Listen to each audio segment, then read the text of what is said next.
Happy and excited to bring on our next guest, Allison Hopkins, who is based out of our Denver office. She's a manager leading a few of our different projects here in Denver out of our U.S. office.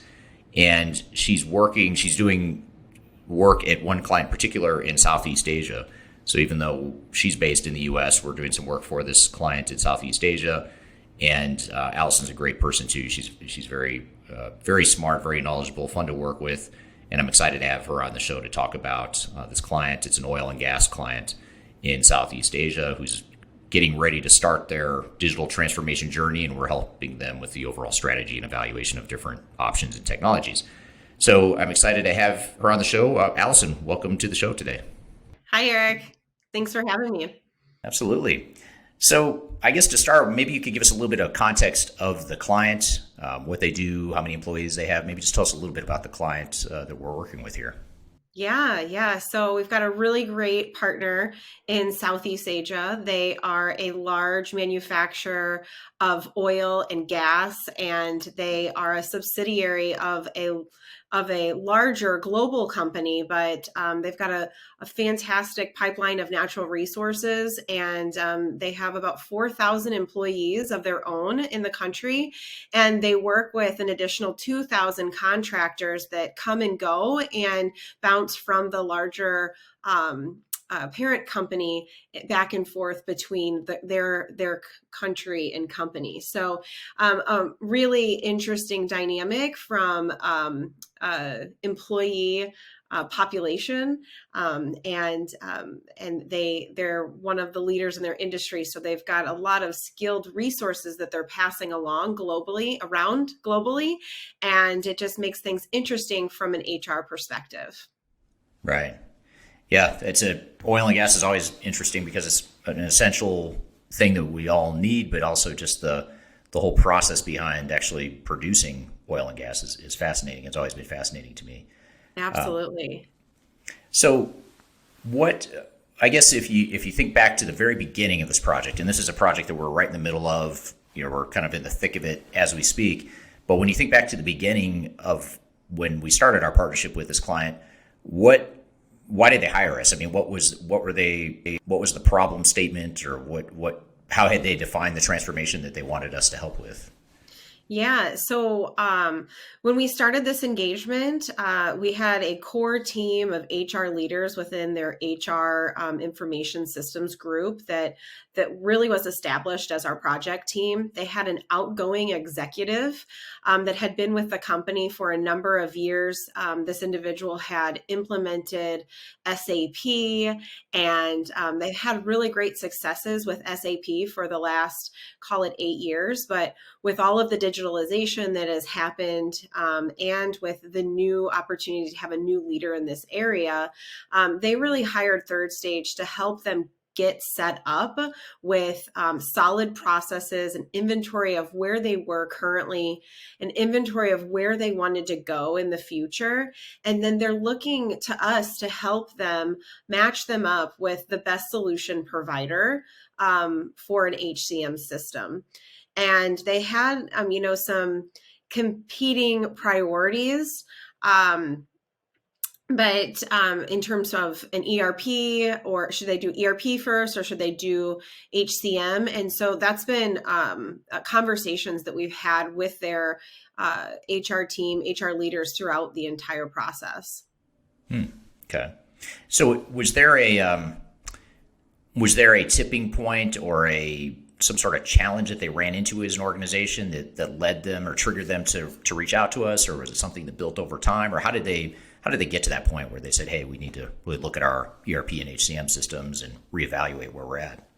Right. Well, their parent company had selected Workday, and are actually implementing Workday to help them as a global company. And there are facets of their their process, their HR process that they would like this company to use, but this company really recognizes that their region is different. Some of the government standards and the benefits that they provide to their employee population are not necessary in other parts of the world. So they have different requirements, and their employees expect different interactions with them than, say, a European or a US-based company would. And so that's been a lot of the reason why they've looked to experts to say, what software providers have these things available, and what are the ways that we can upgrade the experience for our employees throughout their lives? Because it's not just when they go to work, specifically for this region. They provide some housing, they provide different support from a financial standpoint to their employees. They're involved in some of the debt that they carry, and they're responsible for that as an employer. And so they have very specific requirements that not every solution is going to meet. And so they've asked us to help them with that. Okay, great. Yeah, it's very interesting, and it's a good reminder of, if we step back and look at what is digital transformation or what is business transformation, it's a lot more than just looking at back office business processes. It's also about, employee experience and customer experience and different stakeholders that are affected. Exactly. And, because they are a subsidiary, they need to have very tight, strong integrations to the overall experience that this global company is all about. But they do have to do it in a slightly different way. And so, the systems that the parent company are using, they're not off the table as a provider for them in the future. They just want to ensure that it's the right provider for them, and that they're going to have a good relationship, and relationship is very important to them. It's less about a transaction or this system, being something that they use on their computers or their handheld devices. This is actually, a very important piece, that the relationship is going to be right with this new partner. Right. Now, what about the dynamics between the parent company and at the local level here? Are there political dynamics at play, or operational dynamics, or what are some of the challenges that come specifically from the fact that I don't want to say it's a complex organization necessarily, although it is, but it's more the fact that you've got the parent company and the local company. Are there challenges or unique factors at play there in that dynamic? There is. The requirements that the parent company have put onto the subsidiary, our client, are that they have to train their employees. There are certain trainings that are going to be consistent to maintain that brand of the parent company.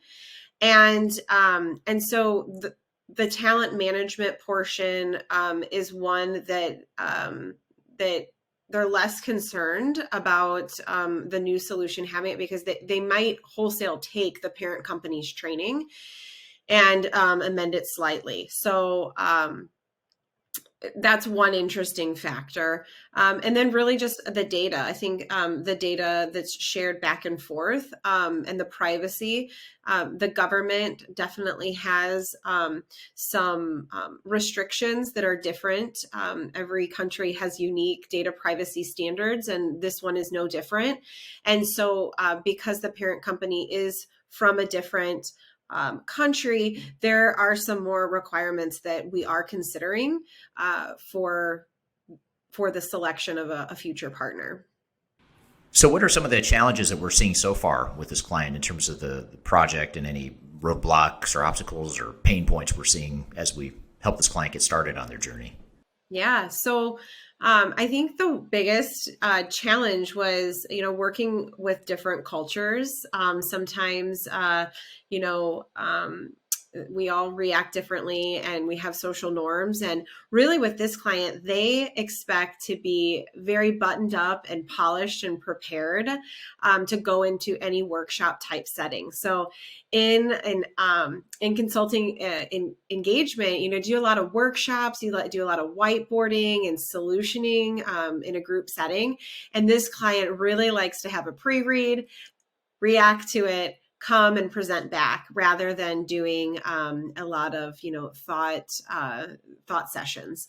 So that has been a challenge, and that was something in the beginning that we had to figure out, just culturally, how they like to conduct their meetings, how prepared they needed to be to walk into conversations. So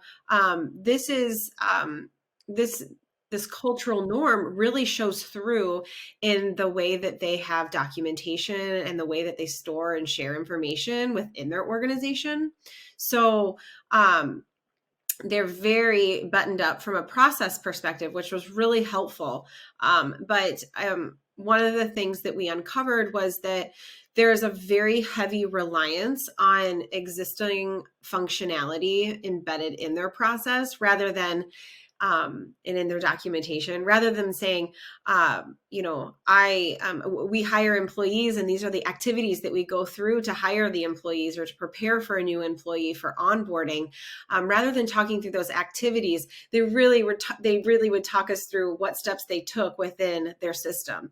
And so we had many education sessions where we broke down what is a process and what is a procedure, and what are the action steps that then are taken within the systems or within the communications within their organization. And so we're bringing some of our change management elements into the early conversations so that they can understand, different ways that their employees may want to consume information rather than being so buttoned up. They might be losing some context of and great ideas through the very formal process. So I'd say that's a challenge that we worked through, and that we've been able to help them with. And it's just something that was new to me, working with a client from this region. And I think they really see us as trusted partners now that we recognize the need for being able to share information and present it in a different way. And so that's been a really great experience to see that, the evolution of that. Right. Well, good. Well, we're going to take a quick break, and I've got some more questions I want to ask you about some of these challenges that you started to mention, as well as organizational change management. I want to dive into that a bit more as well, among other things. And so we'll have Allison back as soon as we take a quick break. You're listening to Transformation Ground Control. We'll be right back.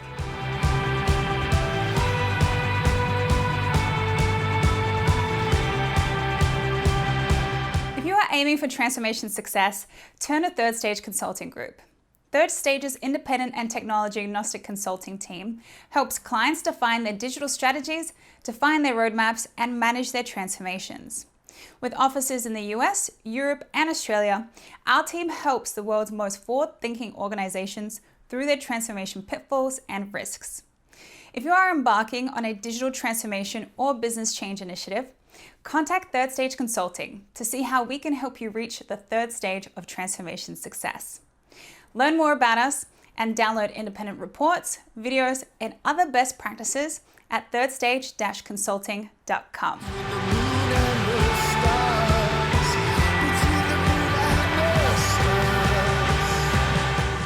Okay, welcome back to Transformation Ground Control. I'm here with Allison Hopkins, and we are talking about a digital transformation project we're going through with a large oil and gas company in Southeast Asia. And Allison, before the break, you had talked about culture and some of the cultural differences and nuances that we were forced to address or deal with or align with on this particular project. But let's open that up a little bit more and talk about change management in general. How is change management? Tell us about change management at this client. Is this going to be a big change for them? Are there cultural dynamics that will have to change? Are there going to be change management issues that you're seeing so far, or what are some of your observations? Yeah, so some of the big observations is while they're really prepared and they have documentation, very formal documentation, some of that documentation between groups is inconsistent. So there's very detailed information that we said is hard to tease apart. Is this the system doing this, driving the process, or is it actually the people and the needs of the business driving the process? So within change management, we know that really to enable change within an organization, you've got to have some strong ownership and you have to have really strong open communication plans. So whether that be formal dialogue within your organization, written communication, or if that is scripted or more prescribed conversations that your leaders will have with their people, or campaigns that are shared regularly through different modes of communication. So a formal plan can help an organization enable it and really be able to see where they're starting and where they want to get. And so some of the challenges with the inconsistent communication allowed us to help them with providing tools, providing that comprehensive plan, suggesting people, champions within their organization who could play some of these leadership roles just by the natural leadership qualities that we recognize during the workshops and with their peers. And so we've recommended putting in place a RACI and putting in place this communication plan to help us through the selection. And then that will set them up for the implementation to have these strong leaders be able to take this change and lead it within the groups in their organization. Right. Now, with a lot of our clients, it's almost like pulling teeth trying to get them to recognize the need or the importance of change management. Was that the case here, or did they come in with an open mind around, hey, change management is going to need to be important and we need help in that area, or did you have to sort of nudge them in that direction, or how did that go? It was really interesting that they were welcoming to this idea of help us change. We are going to be taking on large digital initiatives from an HCM perspective as well as a ERP perspective, and so they want to start building these building the change management discipline within their leadership and management team. So that is, I think, a trend that we're seeing out there with many of our clients is that they're recognizing they're not the experts. They need help. They need tools to get them aligned and started on this change management journey. So that's been great that they've been welcoming to that. And I think that was one of the reasons why Third Stage stood out to them, is because we came to them with a discipline that was a natural progression to help them along their transformation. Right. That's always nice. It's always refreshing when a client is open and they want help in that area versus us sort of having to push it on them or convince them that it's going to be important to the success of the project. Right. Yeah. And there's systems right now, they've got a very reputable system in place. But with many systems that were deployed more than 5 years ago, there isn't the level of connectivity or integration between modules. And so it kind of creates this natural silo between the teams in their functional areas. So within HR, payroll and finance are in one bucket, and they only talk to benefits when they need to get, some updated information or numbers. And so we've seen a lot of that play out in the organizations that we work with, specifically this client. And so they're looking to blend the lines between their teams and their responsibilities. And they see that change management, the change management discipline can help them make some of those changes, and that they'll be able to get closer to best practice once they have a new tool. It'll fully get them there. Right. Yeah. Makes total sense.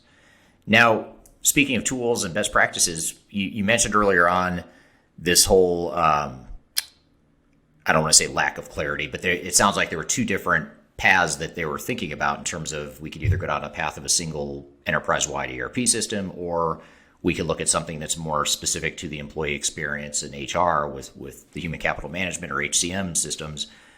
How is that whole decision point going, or what kind of path do you feel like they're headed down as it relates to that? Right. So we went through a series of solutioning workshops on where their current process is and where they want to go into the future. And at third stage, we have a maturity model to help our clients really understand where they are from a maturity standpoint within their leadership alignment, within their governance of their processes, their understanding of their current process definition and where it needs to go in the future, and also where they are measuring their key performance indicators. And so we shared with this client our assessment and representation of where they are on the maturity spectrum.